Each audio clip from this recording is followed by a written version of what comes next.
அனைத்து நண்பர்களுக்கும் வணக்கம். இன்றைக்கி நம்ம என்ன பார்க்க போகிறோம் அப்படின்னு பார்த்தோம்னா 12th நியூ புக்கில் இருக்க ஒரு முக்கியமான வருடம் அதில் என்ன நிகழ்வு நடந்திருக்கு, ஸோ அதை பற்றி தான் பார்க்க போகிறோம். சரிங்களா?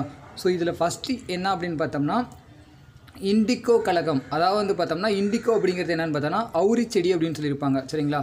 ஸோ இண்டிகோ கழகம் எப்போ நடைபெற்றது, எந்த ஆண்டு நடைபெற்றது அப்படின்னு பார்த்தோம்னா 1859 டு 1860 நடைபெற்றதா என்னென்னு பார்த்தோம்னா இண்டிகோ கழகம். ஸோ இந்த இண்டிகோ கழகத்தை நடத்தினது யாருன்னு பார்த்தோம்னா இந்திய விவசாயிகள் வந்து ஆங்கிலேயருக்கு எதிராக வந்து நடத்தியிருப்பாங்க.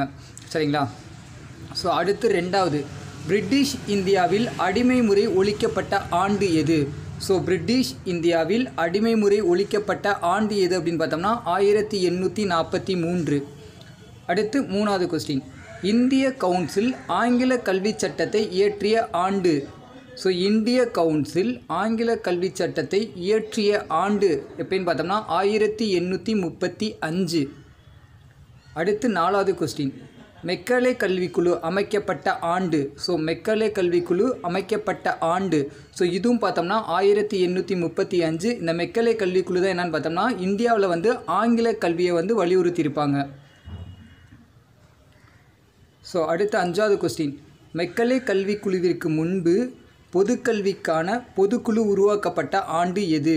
ஸோ மெக்கலே கல்விக்குழுவிற்கு முன்பு பொதுக்கல்விக்கான பொதுக்குழு உருவாக்கப்பட்ட ஆண்டு எது அப்படின்னு கேட்டாங்கன்னா 1823.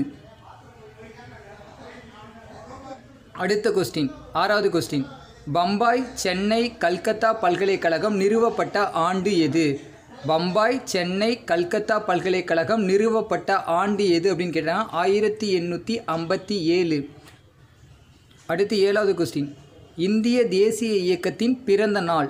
ஸோ இந்திய தேசிய இயக்கத்தின் பிறந்த நாள் அப்படின்னு எதை சொல்லியிருப்பாங்கன்னு பார்த்தோம்னா 1857 பேரெழுச்சி என்னன்னு பார்த்தோம்னா இந்திய தேசிய இயக்கத்தின் பிறந்த நாள் அப்படின்னு சொல்லியிருப்பாங்க. அடுத்து எட்டாவது கொஸ்டின், இந்திய தண்டனை சட்டம் இயற்றப்பட்ட ஆண்டு. ஸோ இந்திய தண்டனை சட்டம் இயற்றப்பட்ட ஆண்டு எப்படின்னு பார்த்தோம்னா 1870. ஸோ இதில் பிரிவு 124A எதை பற்றி சொல்லு அப்படின்னு பார்த்தோம்னா அடக்குமுறை ஒழுங்காற்று சட்டம். சரிங்களா? ஸோ இந்திய தண்டனை சட்டம் அப்படிங்கிறது பார்த்தோம்னா 1870 போட்டிருப்பாங்க. ஸோ இதில் பிரிவு 124A அப்படிங்கிறது பார்த்தோம்னா அடக்குமுறை ஒழுங்காற்று சட்டத்தை பற்றி சொல்லும். ஸோ அடுத்து இந்திய தண்டனை சட்டம் 1877 பிரிவு 124 படி பார்த்தோம்னா பாலகங்காதர திலகர் வந்து பார்த்தோம்னா 1897 ஜூலை 27 வந்து என்ன பண்ணியிருப்பாங்கன்னா கைது பண்ணியிருப்பாங்க. சரிங்களா? ஸோ இந்த இந்திய தண்டனை சட்டம் பிரிவு 124 படி 1897 ஜூலை 27 யார் கைது செய்யப்பட்டாங்க அப்படின்னு பார்த்தோம்னா பாலகங்காதர் திலகர் வந்து கைது பண்ண இருப்பாங்க. ஸோ அடுத்து 9வது கொஸ்டின், பிராந்திய மொழி சட்டம். ஸோ பிராந்திய மொழி சட்டம் எப்போ ஏற்றுனாங்க அப்படின்னு பார்த்தோம்னா 1878. ஸோ அடுத்து 10வது கொஸ்டின், வட்டார மொழி பத்திரிகை சட்டம். ஸோ இதுவும் பார்த்தோம்னா 1878. ஸோ பிராந்திய மொழி சட்டம் ப்ளஸ் வட்டார மொழி பத்திரிகை சட்டம் ரெண்டுமே பார்த்தோம்னா எப்போனா 1878 இயற்றப்பட்டது. ஸோ அடுத்து 11வது கொஸ்டின், இறக்குமதியாகும் பருத்தி இலை துணிகளின் மீது இறக்குமதி வரி விதிக்கப்பட வேண்டும் என ஜவுளி ஆலை உரிமையாளர்கள் இயக்கம் நடத்திய ஆண்டு. ஸோ இங்கேருந்து பார்த்தோம்னா இங்கிலாந்துக்கு என்ன பண்ணியிருப்பாங்கன்னா இந்திய நாட்டிலேருந்து பருத்தி ஏற்றுமதி பண்ணியிருப்பாங்க. ஸோ அங்கே வந்து பார்த்தோம்னா பருத்தியில் வந்து என்ன பண்ணியிருப்பாங்கன்னா துணி செஞ்சு நம்ம இந்தியாவுக்கு வந்து இறக்குமதி பண்ணியிருப்பாங்க. ஸோ அந்த மாதிரி இந்தியாவிற்கு இறக்குமதி பண்ணுற துணிகளின் மீது வந்து பார்த்தோம்னா இறக்குமதி வரி வந்து விதிக்கணும் அப்படின்னு சொல்லி போராட்டம் பண்ண ஆண்டு எப்படின்னு பார்த்தோம்னா 1875. ஸோ அடுத்து 12வது கொஸ்டின், அரசு பணிகள் இந்தியமயமாக்கப்பட வேண்டும் என கோரிக்கை ஓங்கி ஒலித்த ஆண்டு. அரசு பணிகள் இந்தியமயமாக்கப்பட வேண்டும் என கோரிக்கை ஓங்கி ஒலித்த ஆண்டு எப்படின்னு பார்த்தோம்னா 1877.